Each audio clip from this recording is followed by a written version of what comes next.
Namah Vishnu Padaya Krishna Prastaya Bhutale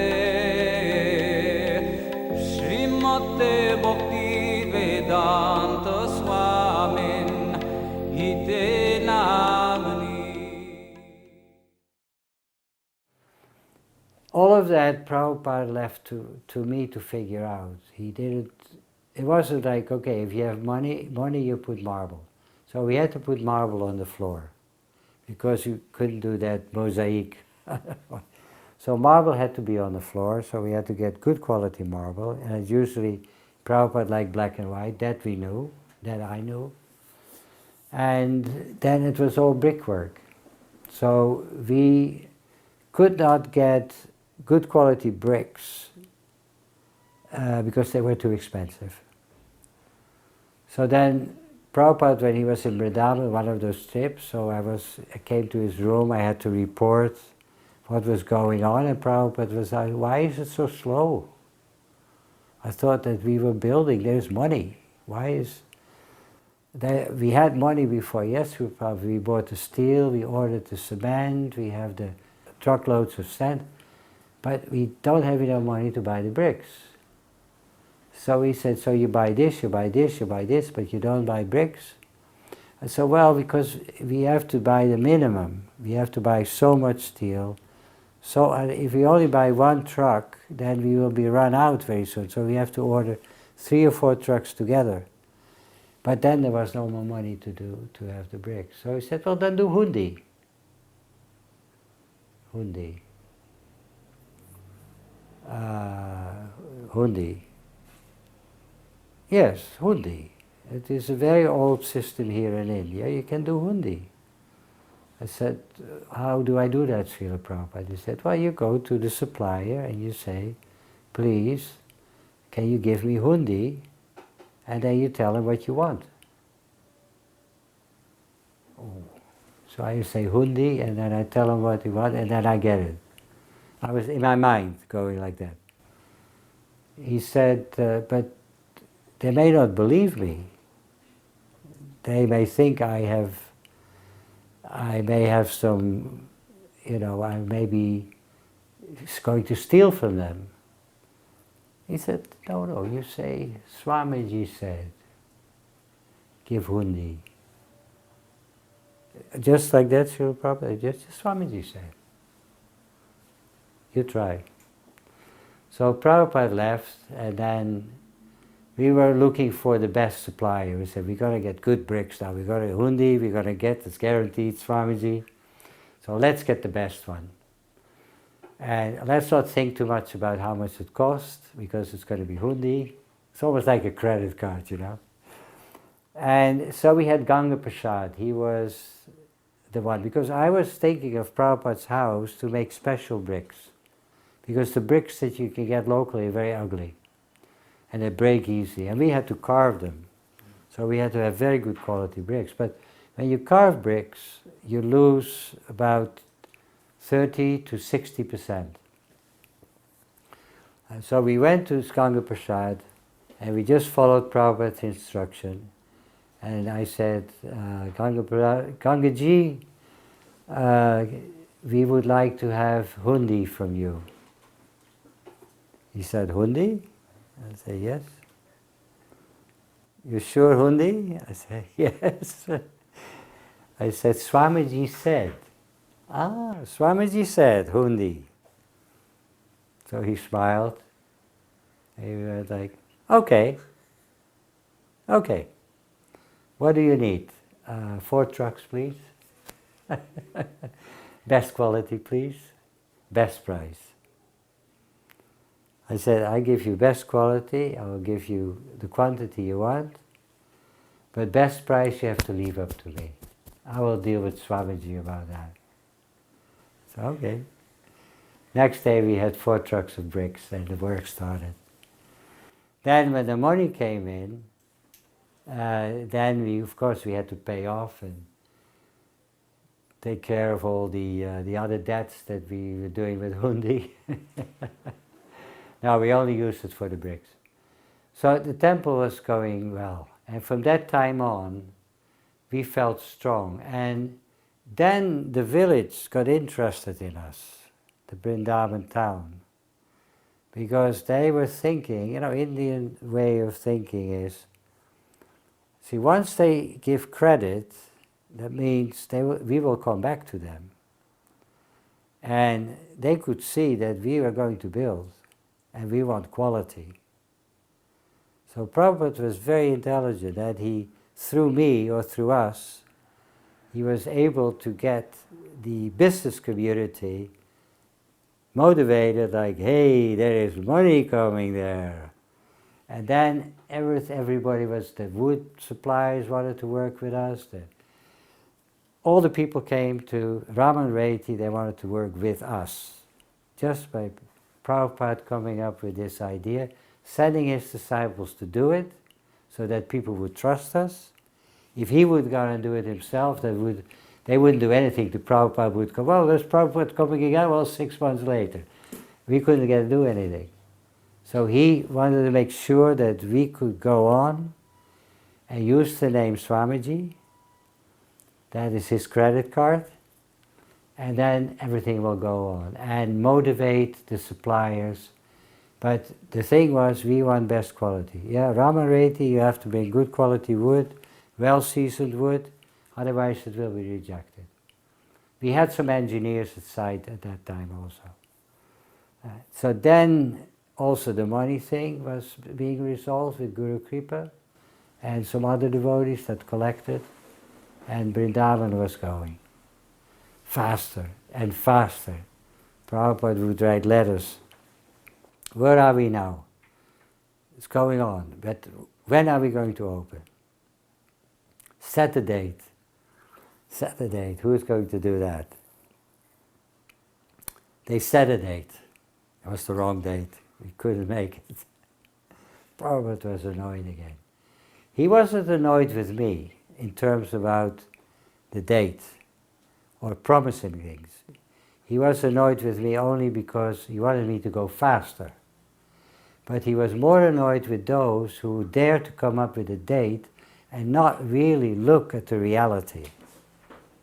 So why did you speak with Saurabh? With Saurabh? No, Srila Prabhupada. So how do you know you will make it ready? You wanted, as well, Srila Prabhupada, you want it as quick as possible. So this is the first auspicious day. But if you can't finish it, then we have half a temple, and we cannot install the deities. We put the deities temporarily somewhere else. We invite the guests. Half of the temple is not done. You have to work together. You have to discuss what is real for you. You have to set your mark based on what you're able to do. And that the money that you get, that the money is sufficient, the time is enough to build it. So he would leave me out of that part. He would not draw me into and also make me feel guilty about it, because then I would lose my concentration and it wouldn't be practical anymore. So he would purely keep me on that side. It was different from the other side.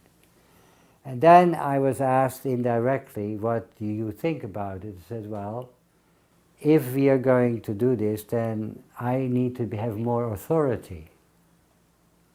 So that is when Prabhupada asked Jamuna and Gurudas to go to Gurudas and collect money for the deities. Then Bhardraj came over to work on the deities. And then I was in charge of Vrindavan to make sure that the temple got built. So one day, Srila Prabhupada told us, he warned us, he was so protective for us, and protective for what he was doing, building a temple, so we don't get cheated. So Prabhupada said, you have to understand that they will never see that you have tilak on your forehead. They will only see, and he went like this, dollars. He went tilak, dollars. So I understood that he wanted us not to be naive, to be grounded, and to be very practical. When I first went to Vrindavan, it was, I think, October 1972, and what immediately struck me was how incredibly dirty everything was. I had just come from Bombay, where things were much better, relatively speaking, and Vrindavan was in very decrepit condition, open sewage, things were in disarray, there was litter in places, and I was quite discouraged by that. In fact, one of the first things I did was actually start sweeping the whole Radha Damodar temple. And so then Prabhupada, he said when we went on a walk, when I mentioned this, that it was very, very dirty, he said that because of the neglect that the whatever the city commission was at that time, those responsible for it would have to take Bertha's hogs and dogs to learn their lesson and atone for not taking care of Vrindavan. The most significant feeling I had after hearing that was not so much thinking about the mayor, but rather to think about how Prabhupada was so determined to keep everything nice, and that he felt it was actually our duty and responsibility to do so, that he was very, when he said it, it was with emotion. So I understood how much he cared, and that was for me the most significant part.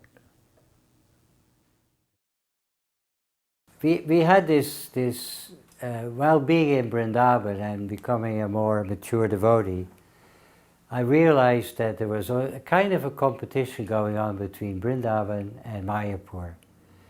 In the beginning it was who was going to get money in order to build faster. Later on there were other reasons, but I was still at the time when we needed more money for Vrindavan, that one day we had to go to Bombay. Prabhupada was in Bombay, and make a presentation or ask Prabhupada for more money, because the money that was coming in was still not enough. So apparently we took a train to Bombay, and also Mayapur took a train or a plane, I'm not sure, probably a train with Gargamuni, and I was on the other train coming from Vrindavan, and we were all going to Bombay to ask Prabhupada for money. So we were sitting in that little room in front. Prabhupada was having some other things to do. We were waiting. And then Gargamuni looked at me. I was sitting over there and said, we need more money. I said, "What do you want more money?" So we were both coming there to get money for Prabhupada. So while we were doing the trip, I made a list of all details, as detailed as I could make it, why I need the money and for what.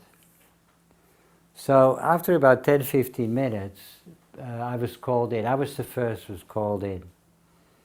And then Gargamuni was going like, how much you're asking? I said, I'm not going to tell you. So I went in the room, and then Prabhupada, he was there, and I sat down in front of the desk. And he said, so you need money? I said, yes, Srila Prabhupada. Again, you need money? There's not enough? Almost, Srila Prabhupada, not yet enough.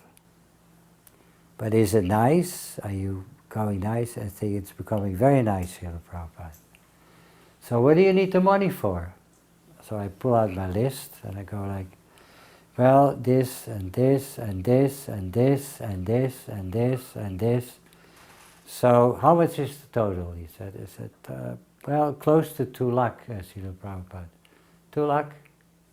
2 lakh. I said, okay. So I was out in 5 minutes. And so I came out of the door and I went like, I got it. How much? I'm not going to tell you. And Gargamuni came in. He wasn't prepared He got nothing. Or he got something very little bit. But I remember that competition going on. But then, what happened is that they prepared a draft for the money to send to the Punjabi bank in Vrindavan. And Prabhupada had the draft in his hand, and he was handing it over to me, and I was sitting on the end, and I was grabbing the draft, and I was pulling it, and he didn't let go. Gunadeva was sitting next to me.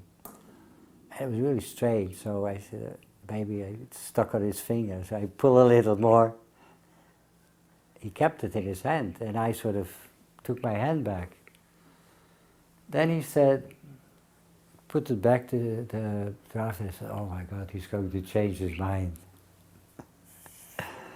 Maybe I was too proud to Gargamuni, or Krishna is going to punish me, and Prabhupada found out and made fun of him. I was like, we lost the money, right? And then he said to Gunanava, he said, how much does it cost if you go from Raman Reti on the rickshaw to the Punjab Bank and go back? So Gunanava, about 5 rupees, Srila Prabhupada. 5 rupees. I said, okay, I'm going to mail it, it only costs 3 rupees. So he mailed the draft to the Punjab Bank to save 2 rupees. And that was, again, Prabhupada. He gives you 200,000, but because 2 rupees difference in carrying it, maybe he didn't trust it, maybe he thought we would lose the draft. He was worried maybe for other reasons. It's a whole train ride you have to take. But he felt the mail was safer. And it went by post. And it got there. So we didn't worry about it. But my fears were over, because I said, somehow or other, we're not going to get it. And then we knew we got it. So we could do hundi again. We could tell people, money is coming. Don't worry. Just go on with the work. And then the money came. Prabhupada gave me the money to purchase 3 cars, one for each center, Vrindavan, Bombay, and Mayapur. And he wanted these cars made, and because the foreign cars were not able to ride nicely on Indian roads.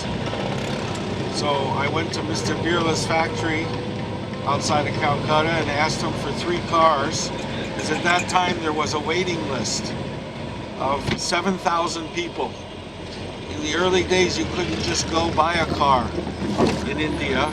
You had to go on a waiting list, because the government told the factories how many cars they could make. They could not make what they wanted to make.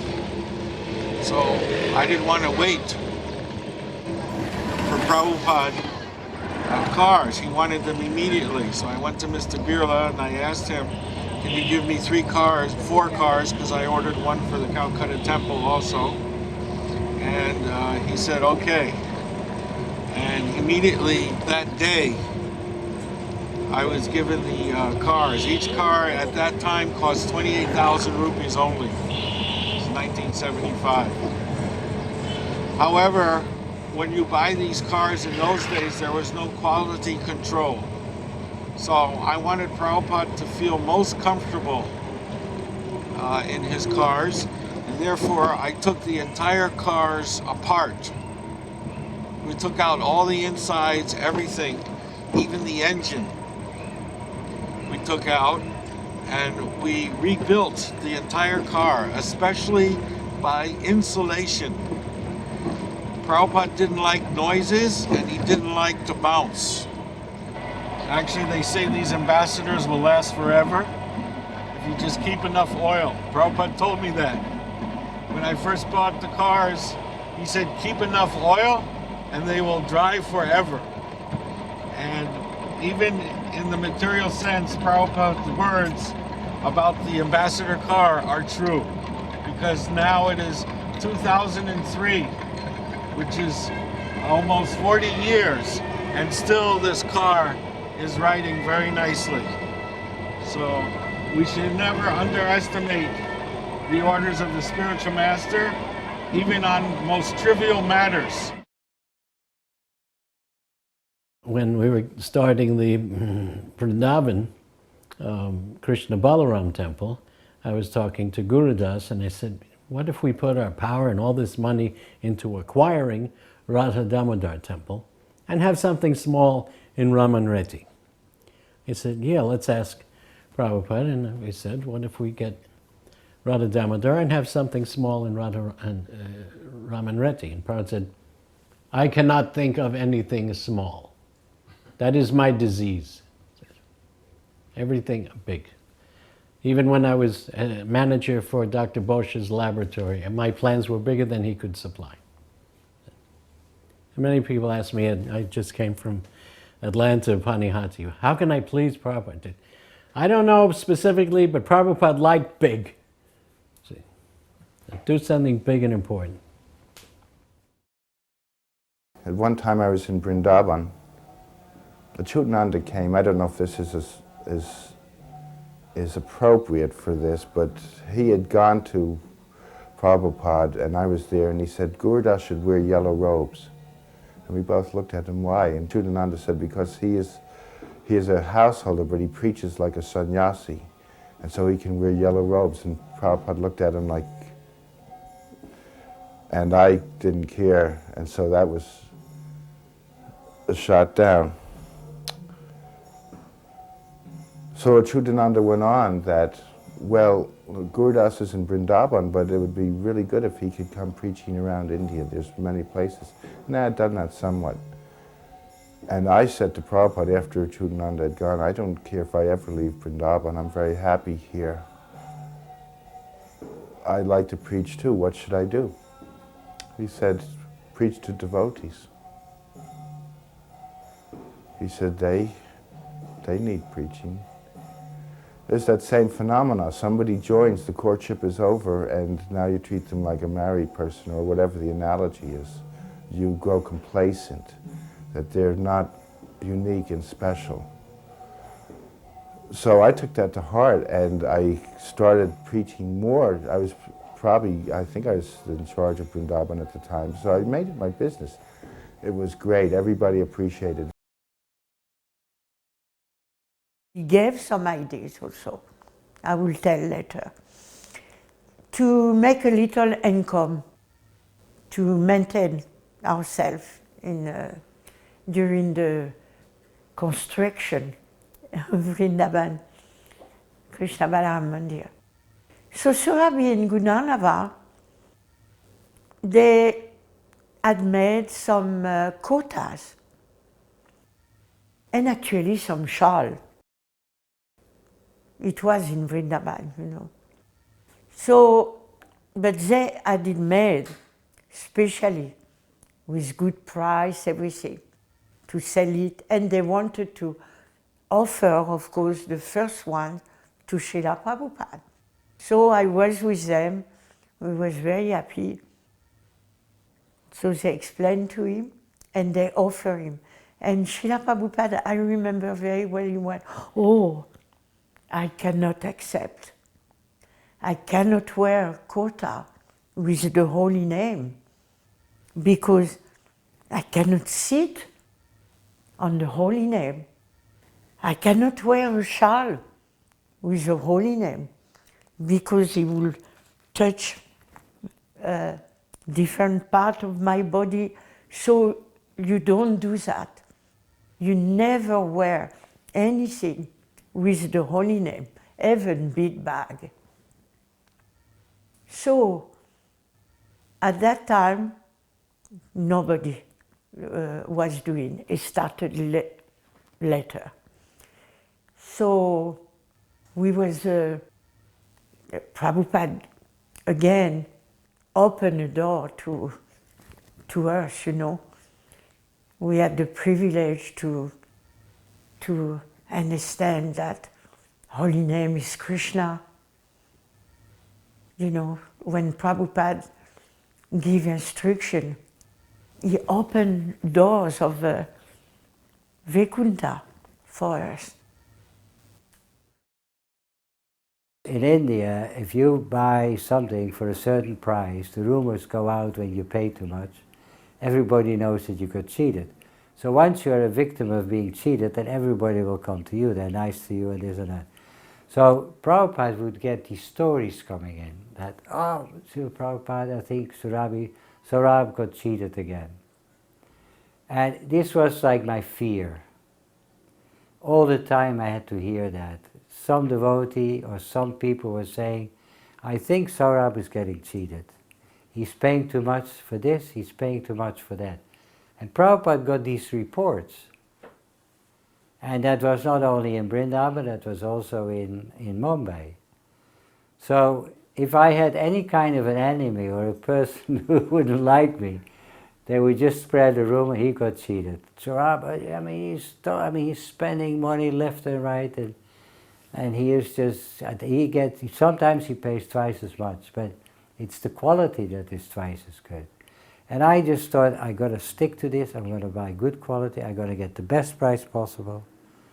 Prabhupada never ever asked me any question about whether I was involved in anything. He just took that in, and then sometimes when it get too much, and again, Yashovatinanda, he was my inside man, because he talked a lot with Prabhupada. And he said, yeah, you had some complaints again, Prabhupada, this and this, devotees came complain about you, and you have the wrong attitude, and you're so proud, and you're not surrendered, and you don't come to the Mangalarti always, and this and that. And so then Prabhupada would say, if these complaints were just piling up, then Prabhupada would say, are you going to build a temple? So let him do, let him do, let him do. And then you hear that secondhand. That's why I'm saying a lot of the qualities of Prabhupada, I can only know about me directly is practicality, common sense. But all the other things he had to deal with, that, people that were dissatisfied with me, that I wasn't really doing the thing as what it should have been, and he would sort of tolerate that and then say, well, it is very difficult to do what he's doing. And you have to sacrifice somewhere. You want to chant japa perfectly. I do my 16 rounds, but maybe my mind has been not all the time on my chanting, and that was for sure. I was worried about some I was saying Hare Krishna, Hare Krishna, and I was thinking, oh, this and going like that. And I work at night. We had shifts, 24 hours. I had to be out there working till 3 in the morning, and then how can I go to Mangalarti? So usually then because when the workers also needed some time to sleep, so that's when I go to bed, and then I wake up at 9 o'clock. I was in deep Maya. But that was accepted. It was accepted I could do that, but it wasn't because I wanted to be like that. But I got protection there. And so Prabhupada wanted everything to go as quick as possible, as fast as possible, and even if I would be sacrificed, not being able to do my spiritual duties and not being able to always do what the temples do, then he would compensate for that and take that on himself, that he would protect me, that my spiritual life will not suffer because of that. In fact, maybe improve. So we are in Vrindavan, and we get the marble for Vrindavan in Makrana, in Jaipur. Very far place, difficult to reach, very hot. So impossible to travel with Prashadam because it's a long way. So we ask Srila Prabhupada that when we travel for our service like this, what we do, is it possible to go to the restaurant? So Srila Prabhupada gave instruction. He said, yes, you can go. You go quickly, you order quickly, you eat quickly, you pay quickly, and you leave quickly. In that way you can eat when you are traveling and go to the restaurant. So I understood that Prabhupada is of course very practical.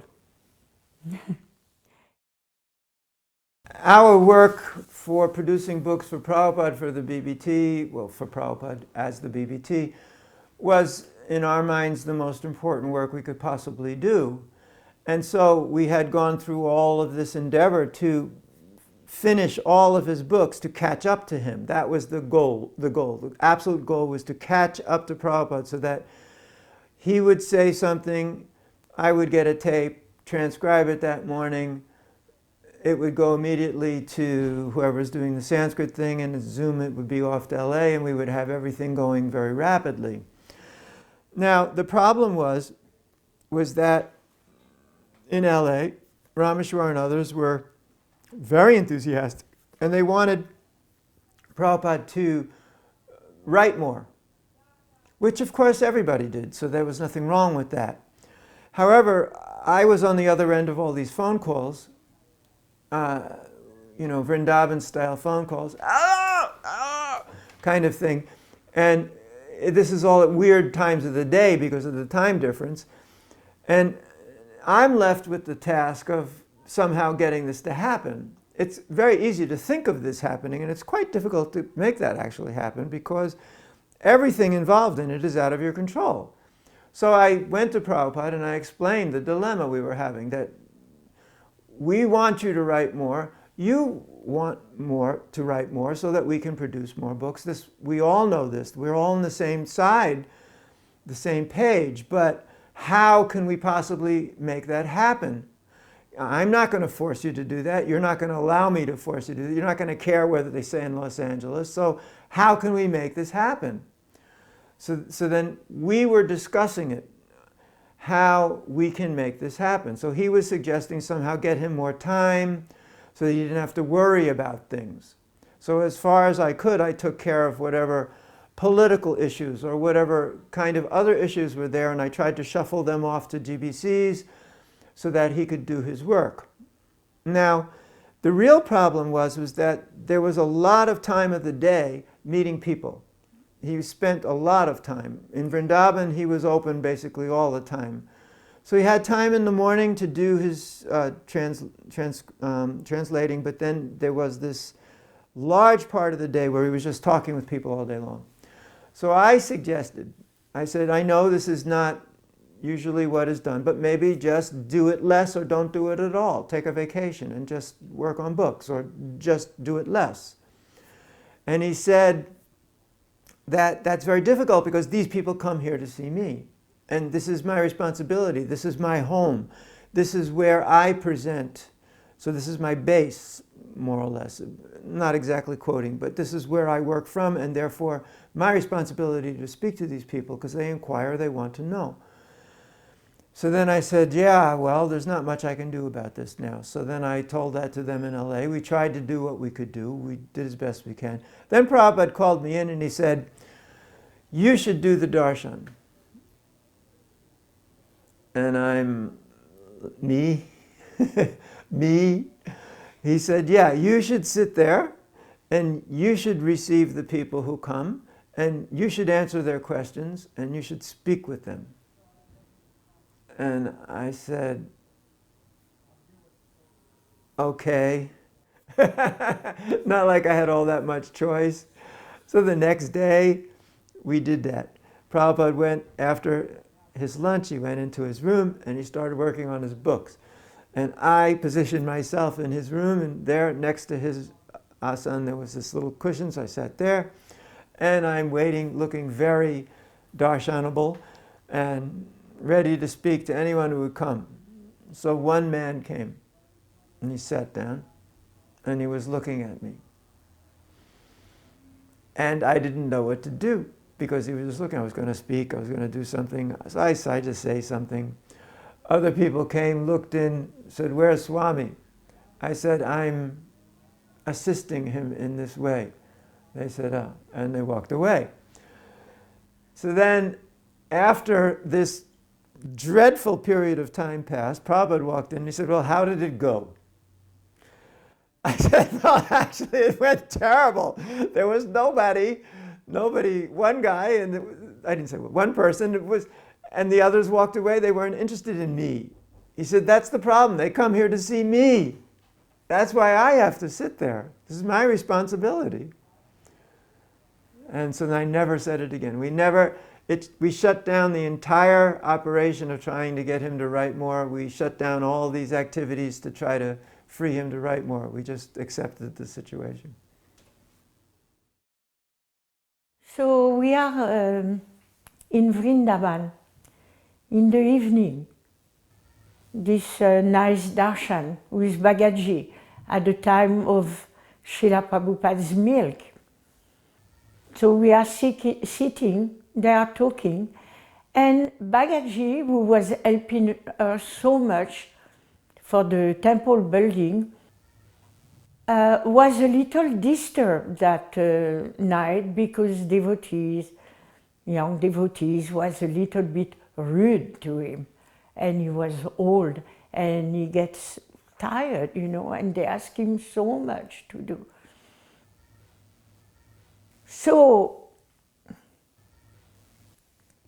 then Bhagavad-Gita, Srila Prabhupada said, my disciples are very raw. Then Bhagavad-Gita said, Srila Prabhupada, he said something that I could never ask, He spoke about when Prabhupada will depart. What will happen, Srila Prabhupada? I could never speak of that because just the word of depart is impossible. So, Srila Prabhupada, what will happen when you will go? So, who will be there after you? So, Srila Prabhupada reflect a few minutes, and then he said, Bhagavad-Gita. At night, if you look at the sky, there is so many stars. But when the moon is rising, everyone can see the moon. So in that way, when that moon will be rising, everyone will see that moon. In the 5.5 years that I had association with Srila Prabhupada, and when I learned about Krishna consciousness, there was a consistent quality that would come out in every meeting I had with him, and it was based on practicality. I think the way he would see me and he could steer me in doing what I had to do, because I was very short, had a very short period that I had to learn Krishna consciousness. And I also had to make these drawings and try to make temples that I wasn't really sure about what he really wanted. But after I began to work, and I was on my own, and whenever I was called in the room or he wanted to tell me or give me some instruction, it was always the same thing: common sense, common sense, common sense. The devotees thought that I should join the movement. They told me that Srila Prabhupada was going to be taking them to different places in India, and that I should join them. And I explained that I have already made a decision that I'm never going to leave Vrindavan for my whole life. So they became very critical of me. They were calling me a Sahajya. They were calling me a Smarta Brahman. They were saying I was bogus. They were saying that Lord Chaitanya's movement is to preach. And I was thinking that they do not understand. These Western people, they do not understand what is Vrindavan. They even offered me to be Srila Prabhupada's personal servant, because they said that they were always getting sick in India, but I was very much accustomed to living in India. But I told them that, thank you very much for this wonderful offer, but I will serve Srila Prabhupada when he does something in Vrindavan. And they were very much criticizing me. In fact, they were harassing me. So one day, Srila Prabhupada gave a lecture in a garden. And as he was walking out from the lecture to his car, I had just arrived. And there was crowds of people between his car and where he spoke. And they were all just bowing down to him as he was walking by. So I was one of those people in the crowd. And I bowed down just as Srila Prabhupada was walking by me. And then I got up. And when I got up, Srila Prabhupada was stopped right in front of me. So I looked up at him. I was on my knees. And Srila Prabhupada had a very serious expression on his face. Very concerned. And he looked at me right in the eyes. And when he looked in my eyes, I could feel that he was looking right into my soul. I could actually feel my soul being touched by Srila Prabhupada's glance. I had never had a sensation like that in my entire life. And then Srila Prabhupada asked me, how long have you been living in Vrindavan? And I was thinking, oh no, all the devotees have been chastising me. Now Srila Prabhupada's going to chastise me. So very shy, I said, Srila Prabhupada, I've been here about 6 months. And Prabhupada just stood silently, just looking at me, penetrating me with his glance. It seemed like hours. Perhaps it was about 30 seconds. And then his face blossomed into the most beautiful, ecstatic smile. And he said to me, very nice. Vrindavan is the most wonderful place. And then he rubbed me on the head and he walked by. And I was thinking at that time that everyone was chastising me for being in Vrindavan. But Prabhupada knew just what I had to hear to become attached to him. At that time, I knew I was wrong, and I was ready to go anywhere and do anything for him, because I felt such a love, such an understanding, such a depth of he was willing to say whatever was required to encourage me to become more attached to him and more attached to devotional service. My grandfather was the greatest decorator of houses in France, most famous. And so I have been brought up like this. So I was always helping and searching what would be the best for Prabhupada. There is so many things there, which was coming actually from my grandfather. So his most famous thing was fireplace. He made huge fireplace, incredible, and we worked very, very nicely. So I really wanted, I could not even think of a place to sit with Prabhupada without a fireplace, big fireplace.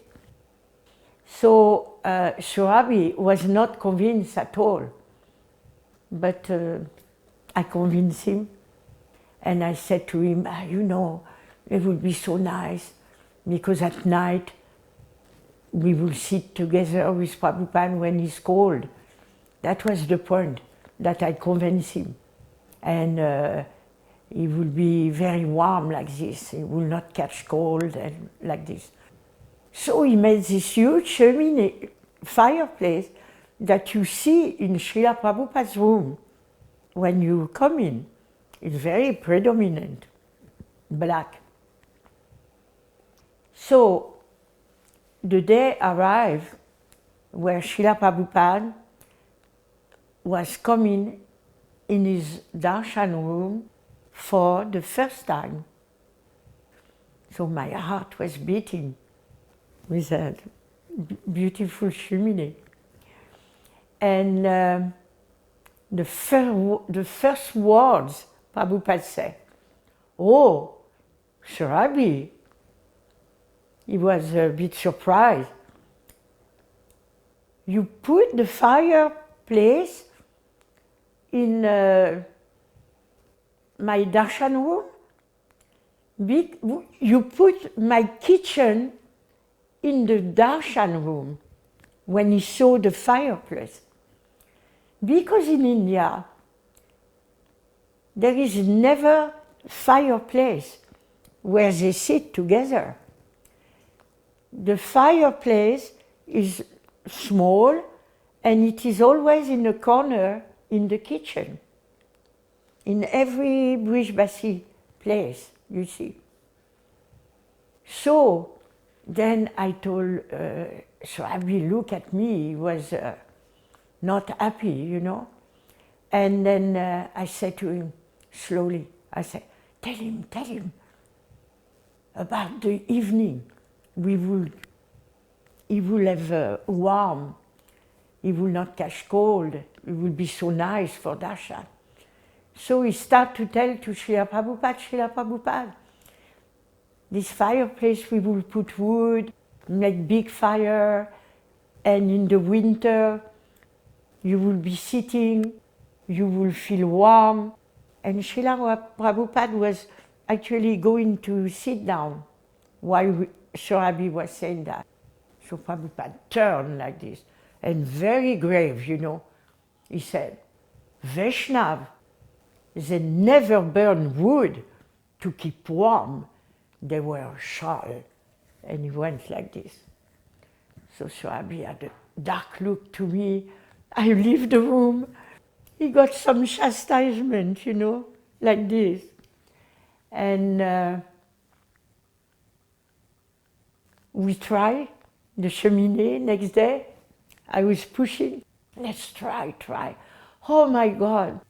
Prabhupada came. It was like he saw that the house was burning because the firework was not working. It's not easy to make a good extraction like this. So we never use it. It was never used like that. Once I gave him $108,000. I came to Vrindavan, and the way I gave the money is I deposited in an account and showed him the receipt. So I showed him the receipt, and they were building Krishna Balaram, and he was walking the construction site.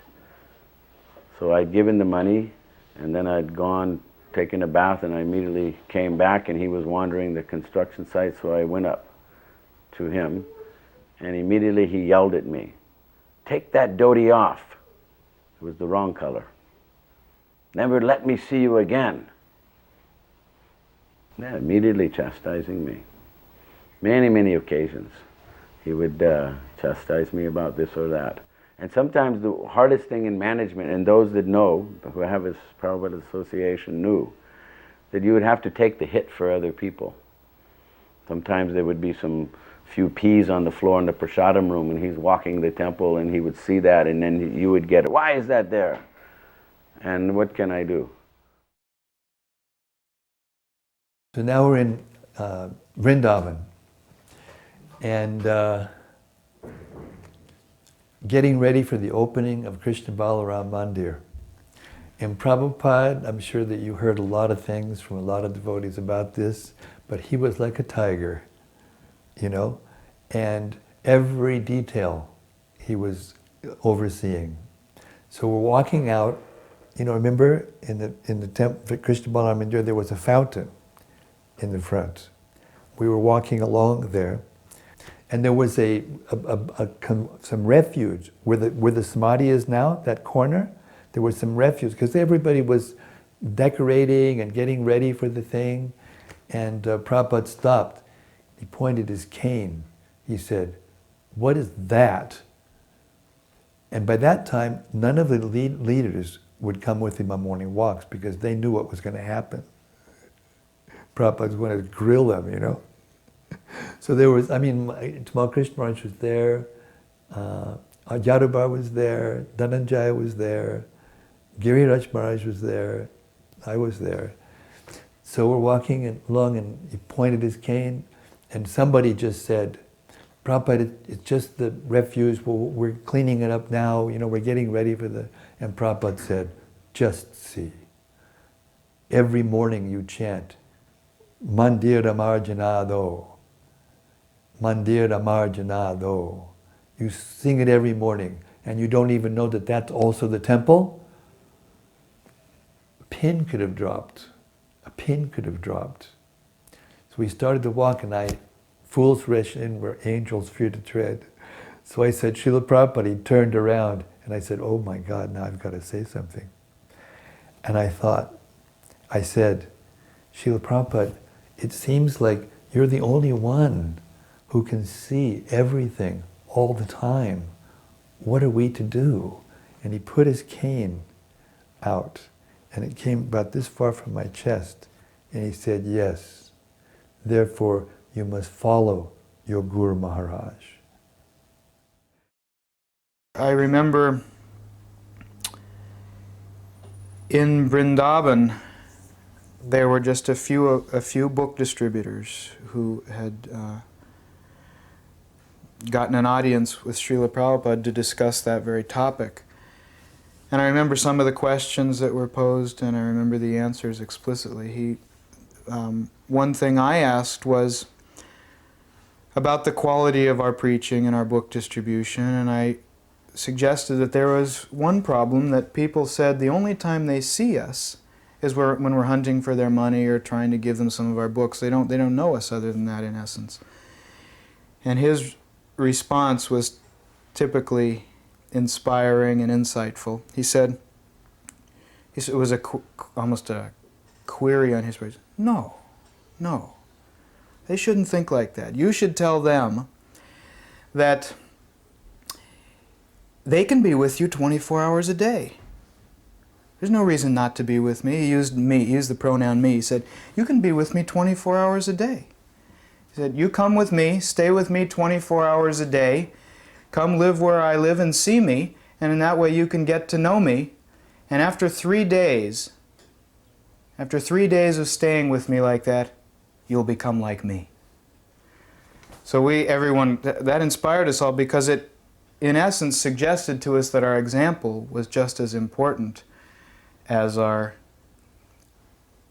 individual one-on-one preaching out on the streets, as well as our book distribution. Our example and how we lived 24 hours a day should be public information, so to speak. So that was an inspiring input that we got from him. In 1975, at the opening of the Krishna Balaram Mandir, I was here with the party that I was with Tripurari Maharaj and Suradas, and there was a group of us working for the BBT party. In any case, Prabhupada did the first artik for Krishna Balaram, and after that, then there was an opportunity for the devotees who would do the first artik.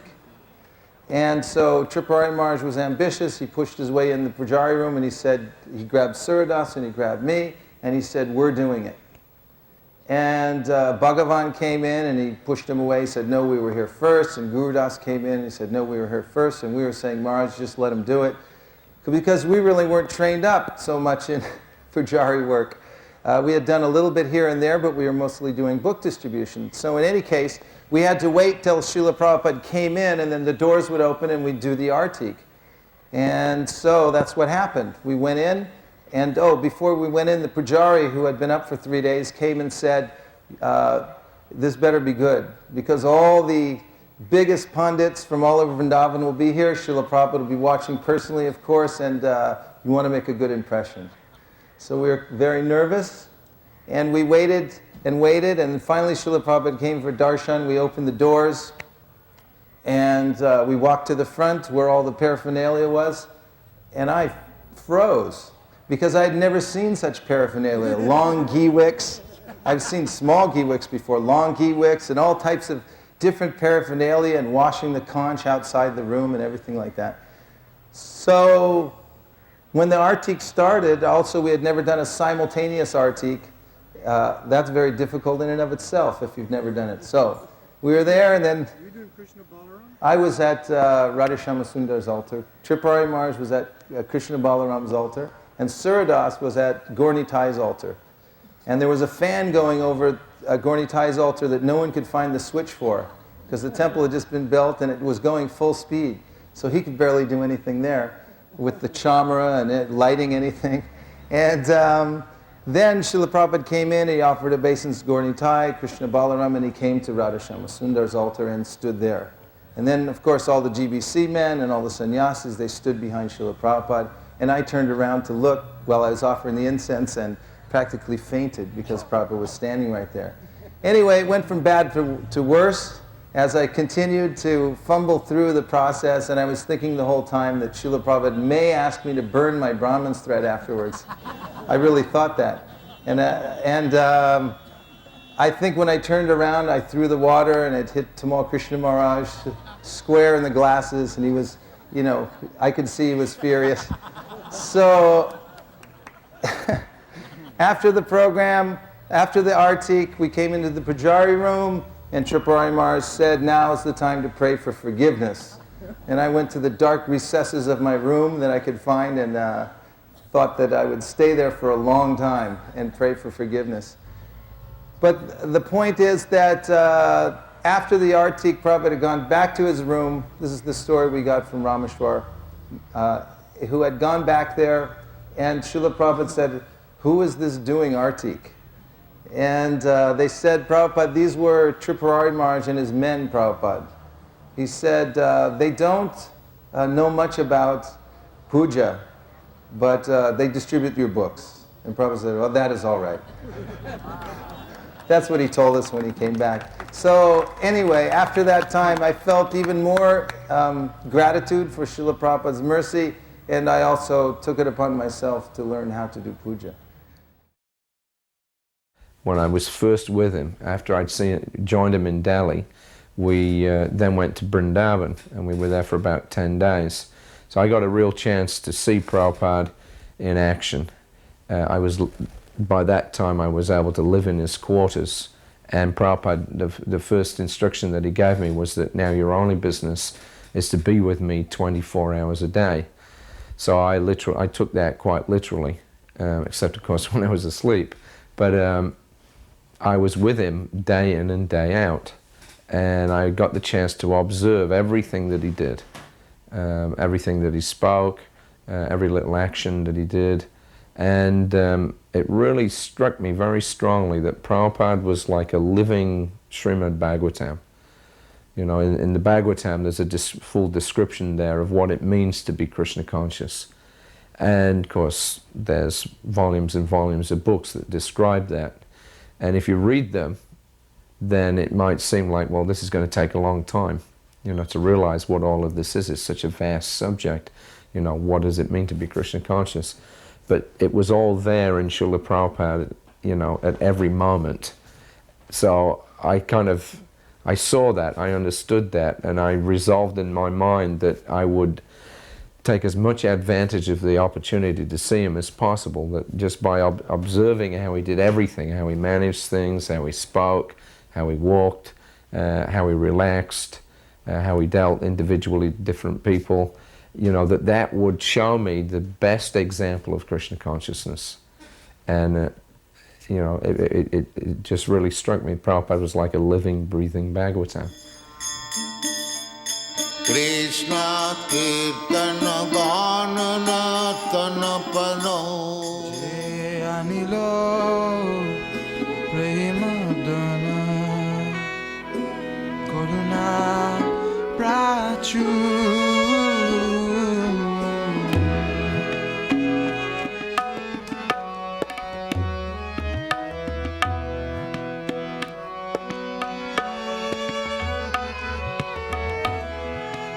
জানিল